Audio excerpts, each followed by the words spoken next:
Global Typhoon, Chairman TV. Weather update. Helping homeless people. Please subscribe.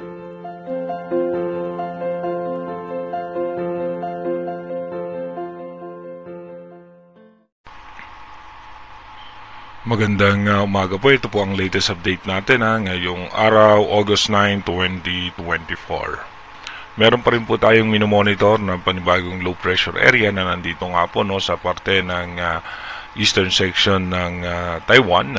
At patuloy nga pong nakakaapekto naman yung habagat sa ating bansa. Lalong-lalo na nga po sa Ilocos Region, Zambales, Bataan, Metro Manila at natitirang bahagi ng Luzon at Visayas. Localized thunderstorm naman, asahan natin sa natitirang bahagi ng ating bansa.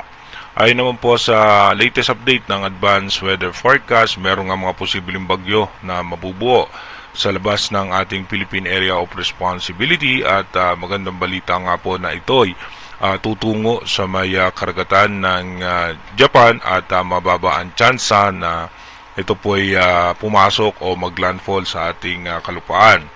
Pero po meron pa po tayong isang imo-monitor na posibleng sama ng panahon o bagyo na mabubuo naman dito sa may eastern section ng extreme northern Luzon.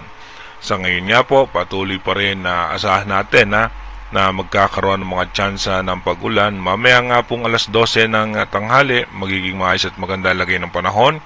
Makulimlim na kaulapan sa Metro Manila at sa ilang bahagi ng Davao.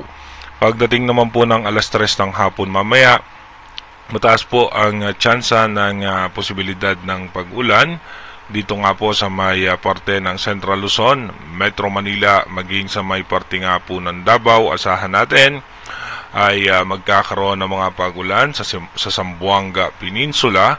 May tsansa rin po ng matataas na posibilidad ng pag-ulan. Iba yung pag-iingat pa rin nga po sa ating mga kababayan.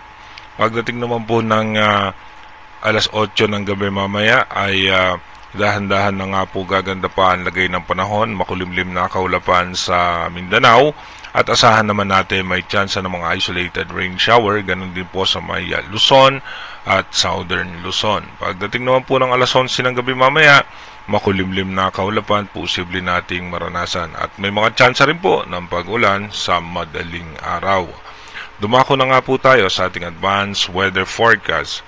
Dito po sa ating advanced weather forecast, bukas nga po ng alas 8 ng umaga, yung low pressure area nga po ay nasa eastern section pa rin po yan ng Taiwan at ito nga po ay mataas ang tsansa na maging isang tropical depression or mahinang bagyo, pero ito po'y papalabas ng Philippine Area of Responsibility patungo sa karagatan ng Japan at asahan natin magkakaroon ng tsansa pa rin ng mga pag-ulan dahil sa habagat. Pagdating naman po ng August 11, habagat pa rin po ang ating asahan at pagdating ng August 12, ito po ilalabas ng Philippine Area of Responsibility at mataas nga ang tsansa na maging tropical depression. Pagdating naman po ng August 13, asahan natin sa hapon at sa gabi at sa madaling araw, mataas ang tsansa ng mga pag-ulan dahil po sa habagat. Pagdating naman po ng August 14 and 15, asahan natin na magkakaroon tayo ng mga panibagong pag-ulan dahil po yan sa habagat na hinahatak ng sama ng panahon na nasa labas ng ating bansa. Pagdating naman po ng August 16, dito po asahan natin magkakaroon ng panibagong low pressure area at pagdating naman po ng August 17, dito po ay hahatakin muli nito ang habagat na magdudulot ng pag-ulan sa extreme northern Luzon at mataas ang tsansa ng pag-ulan sa hapon at sa gabi. Pagdating naman po ng August 18, dito nga po ay may tsansa o nasa 45% chance na mag-develop into tropical depression or mahinang bagyo na nasa loob po yan ng ating Philippine Area of Responsibility. Ito po yung imo-monitor natin kung ito nga po ay lalabas ng ating bansa or ito po ay mag-iiba ng direksyon. Kaya manatili tayong tumutok sa ating advanced weather forecast para malaman natin kung ano nga ba yung magiging posibleng senaryo nito. Pero again, inuulit po natin, yung ating advanced weather forecast is possible scenario po lamang po yan. Malaki pa rin po ang tsansa na magbago yan. Mag-iingat po tayo palagi. God bless po sa ating lahat.